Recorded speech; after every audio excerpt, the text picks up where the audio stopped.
Berikutnya ini saya mau bicara tentang kota taman dengan kaitannya dengan kesalahan yang lain. Teman-teman, hal lain tentang Jakarta yang tidak ada babnya di buku ini, tapi juga tersebar, adalah tentang apa yang kita sebut kota taman.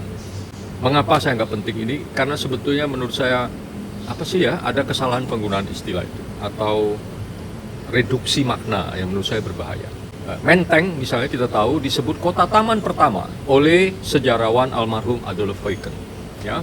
Kemudian kita menyebut apa yang ada di Bandung Utara tuh, sekitar Gedung Sate, kemudian di Jogja, Kota Baru, di Solo, Banjarsari, di Semarang, Candi Baru, di Palembang juga ada, semuanya disebut kota taman.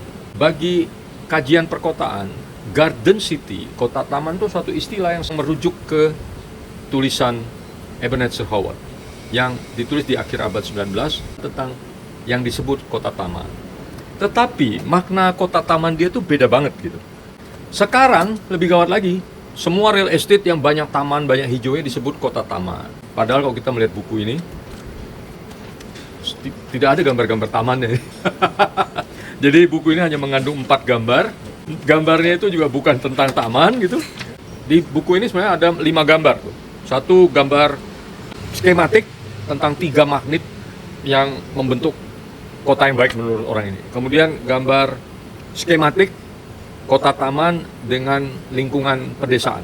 Kemudian skematik bagian-bagian Garden City. Skematik itu artinya cuma gambar garis besar ya. Jadi bukan gambar kota dengan taman-taman bagus gitu. Kemudian, 2 gambar berikutnya adalah memang dena dari kota taman yang pertama di Inggris yang disebut Letchworth dan Welwyn. Kemudian gambar berikutnya adalah juga skematik kota Adelaide di Australia dan gambar skematik lainnya tentang prinsip-prinsip pertumbuhan kota. Jadi sebagian besar isi buku ini bisa dilihat adalah tentang bagaimana keuangannya, bagaimana kepemerintahannya, bagaimana organisasinya, dari mana pendapatannya dan seterusnya. Dan inti dari Garden City gagasan ini adalah soal kepemilikan kota itu. Jadi dia mengusulkan seluruh kota itu tanahnya dimiliki oleh sebuah PT, suatu perusahaan. Perusahaan itu dimiliki oleh semua penghuninya. Jadi semua penghuninya itu adalah pemilik perusahaan yang mengelola kota itu. Kemudian mereka menyewa sebagian-sebagian tanahnya. Kan seperti koperasi, kami pun begitu ya. Gedung ini milik koperasi, kemudian kami menggunakannya karena kami telah memberikan kontribusi, sumbangan pokok dan lain-lain. Tapi tidak memiliki langsung gitu.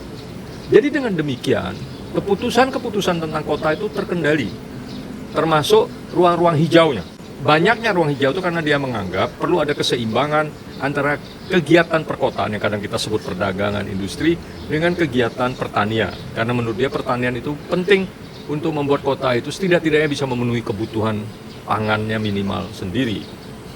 Jadi itu terkendali karena dimiliki bersama.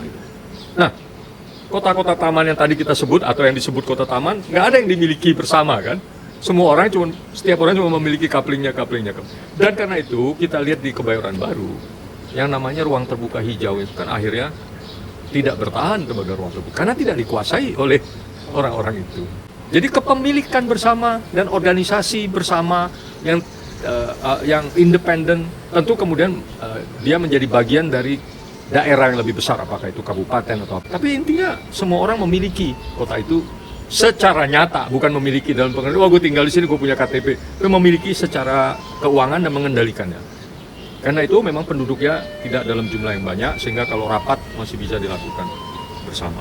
Nah ini yang saya khawatir, kesalahan mereduksi gagasan menjadi hanya wujud fisik, padahal lalu melupakan prinsip-prinsip yang lebih mendalam, yang dalam hal ini adalah soal kepemilikan, artinya hubungan antara penghuni dengan kotanya itu, yang menyebabkan dia ikut bertanggung jawab dan ikut mampu mengelola dan mengambil keputusan.